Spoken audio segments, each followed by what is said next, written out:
Berjumpa lagi dengan saya Widya Ristanti yang akan memandu kalian dalam mempelajari mata pelajaran bahasa Indonesia pada SKL terakhir, yaitu SKL 5.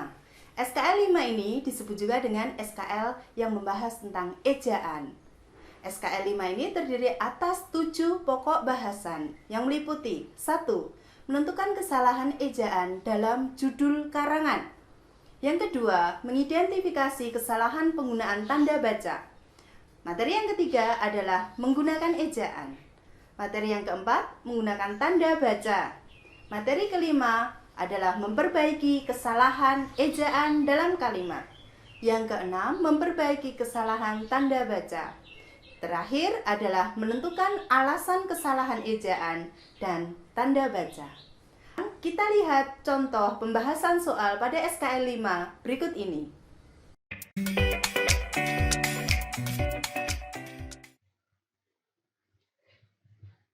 Kali ini kalian akan menggunakan kata serapan ya untuk memperbaiki kata yang dicetak miring. Yang pertama interpretasi, yang kedua implikasi, yang keempat adalah invest. Kita lihat. Perubahan ketetapan melalui peraturan pemerintah secara berkala lumrahnya mengundang pertanyaan di benak pelaku industri akan interpretasi ya. Ini kita lihat D berarti. Kita lihat lagi, bukan apa-apa. Implikasi yang dibawa, implikasi betul, dari yang dibawa sebagai dampak dari kewajiban yang digarisbawahi oleh kata dan atau ini dapat menimbulkan perbedaan nilai investasi. Oke, berarti pilihan jawabannya D. Pada soal ini kalian akan memperbaiki tanda baca ya. Kita lihat kalimatnya. Anak itu rajin, koma. Ini seharusnya pandai, koma, dan bertanggung jawab. Ini mengapa perlu koma? Karena ini rinciannya lebih dari 2. Oleh karena itu, koma ini penghubung antar kalimat, konjungsi penghubung antar kalimat. Dia memperoleh beasiswa belajar di luar negeri. Oke, sudah ya, berarti mana jawabannya? Ini seharusnya ada koma. Ya, karena itu ini salah ya, berarti yang A salah. Yang B salahnya ini. Di sini harusnya ada koma. Yang C juga. Di sini ada koma. Yang D ada koma, ada koma. Ada koma, ini betul yang D. Yang E, ini ada koma, ini ada koma seharusnya. Dan sini juga ada koma. Berarti yang E juga salah ya, yang E. Berarti jawabannya yang D. Pada soal ini kalian akan menentukan alasan penggunaan tanda baca tidak tepat ya. Kita lihat. Di meja itu ada titik 2. Buah anggur, koma, jeruk, koma, dan manggis. Manakah tanda baca yang tepat? Ini titik tepat, ini koma tepat karena rincian. Nah, ini masalahnya di sini. Penggunaan tanda titik 2. Titik 2 digunakan untuk ya. Titik 2 digunakan untuk 1. Memisahkan pernyataan lengkap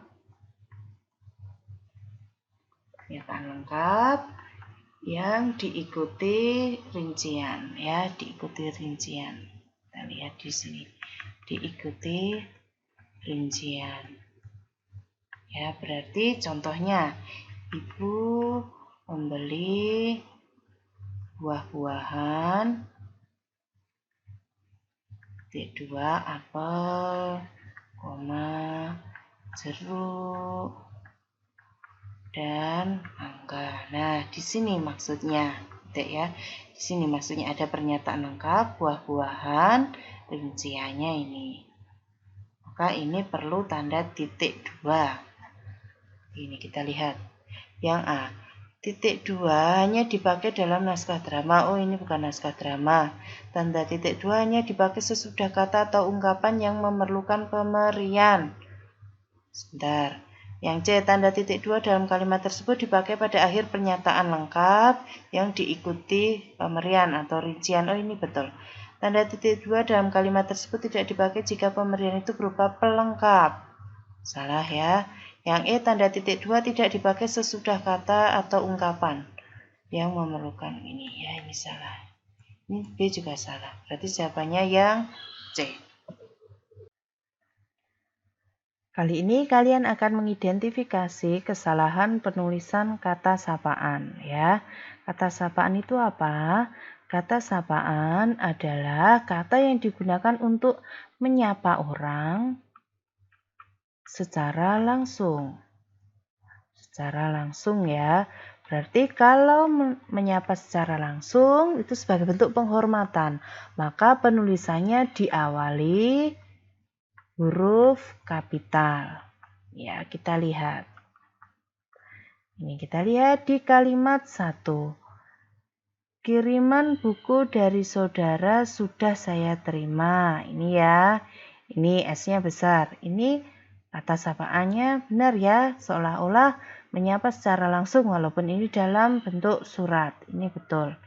Kapan Bapak akan berangkat ke Surabaya? Oh, ini menyapa langsung. Betul. Semoga Anda bisa bekerja di sini dengan baik. Sekarang kita lihat, ini ada Anda. Ini seharusnya besar ini ya. Ini teridentifikasi 3. Saya tidak memiliki saudara yang tinggal di Sumedang. Oh, ini saudara. Ini seharusnya kecil. Ini ya. 4 juga teridentifikasi. Kita harus menghormati Bapak dan Ibu guru. Ini Bapak, Ibu karena tidak digunakan untuk menyapa, ini betul kecil. Berarti 3 dan 4 ada di pilihan jawaban D. Soal kali ini membahas tentang penggunaan tanda baca koma yang tepat. Oke, ini main penalaran ya. 1. Bagi pecinta durian, ini betul ya. Menikmati tempoyak memberi pengalaman baru yang sulit dilupakan. Betul. 3. Buah durian dengan rasa manis legit, dan, oh ini salah ini. Rinciannya hanya 2, maka tidak perlu koma, ini salah. Nomor 2.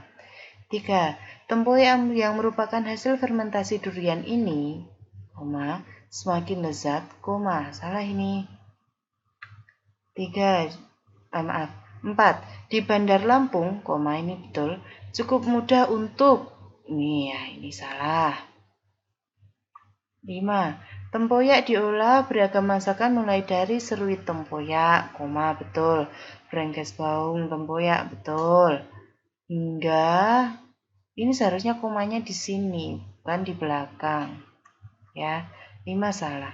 Berarti yang betul adalah yang A, pada kalimat 1.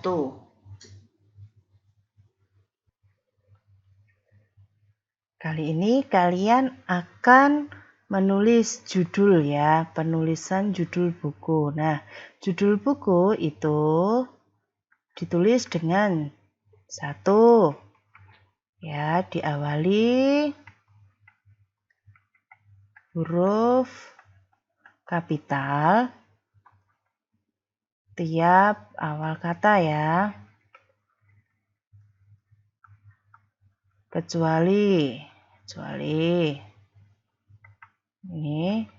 konjungsi. Kemudian ada kata depan.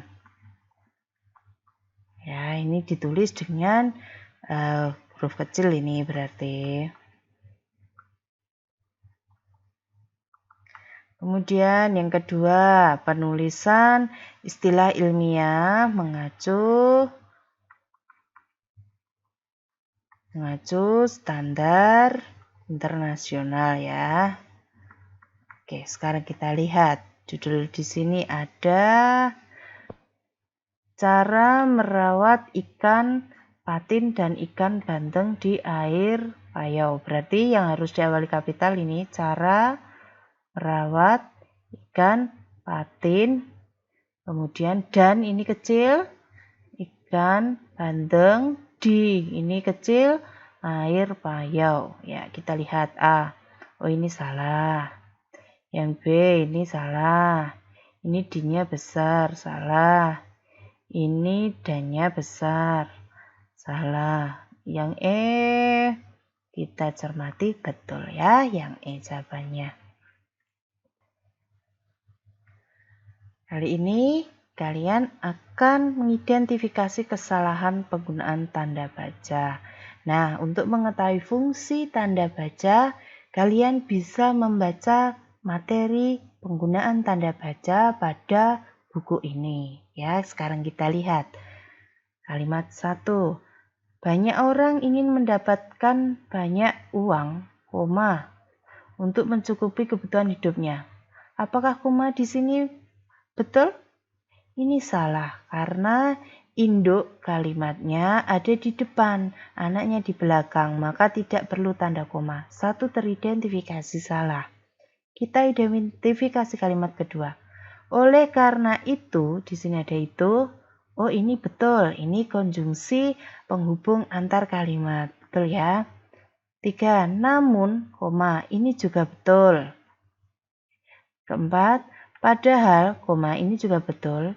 Kelima, kejadian tersebut dapat disebabkan beberapa faktor seperti pengeluaran berlebih, rasa ingin membeli barang secara berlebihan, utang, Berarti ini betul ya untuk rincian. Ini untuk rincian. Berarti penggunaan tanda baca tidak tepat ada di jawaban A. Pada kalimat 1. Nah, demikian uraian tutorial mengenai SKL 1, 2, 3, 4, dan 5. Ternyata mempelajari bahasa Indonesia itu mudah karena bahasa Indonesia adalah bahasa kita sendiri. Sukses untuk Anda dalam mengerjakan ujian nasional. Semoga mendapatkan hasil maksimal. Sampai jumpa lagi pada tutorial berikutnya.